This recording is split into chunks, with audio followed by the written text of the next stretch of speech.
ছোটোবেলায় হচ্ছে কলেজ লাইফে এই ব্যান্ডা ফনিক্স সাইকেল ছিল। এই ফনিক্স সাইকেলে আসলে আমার বাসা থেকে আমার কলেজ ছিল, যে কলেজে ইন্টারমিডিয়েট করছি, প্রায় 12 কিলোর মতো পথ হবে।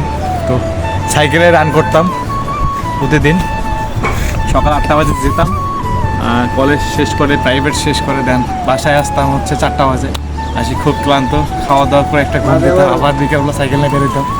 তো আমার ক্যামেরাম্যান যে পিছনে ওই ভাইয়ের ছিল সাইকেলটা, তো দেখে আসলে শৈশবের কথা মনে পড়ে গেল, ভাবলাম যে একটু সাইকেলটা রাইড করি, এই জন্য সাইকেলটা একটু চালাচ্ছি।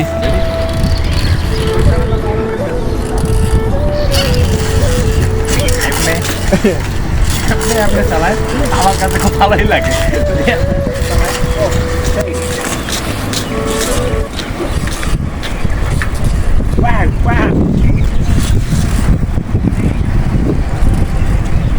এক সময় কিন্তু আমি সাইকেলের স্টান্ট করতাম, ওর স্টান্ট দেখে আমার আসলে মনটা আর মারলো না, সাধারণত সাইকেলটা নিয়ে একটু নাড়াচাড়া করি। থ্যাংক ইউ ভাইয়া।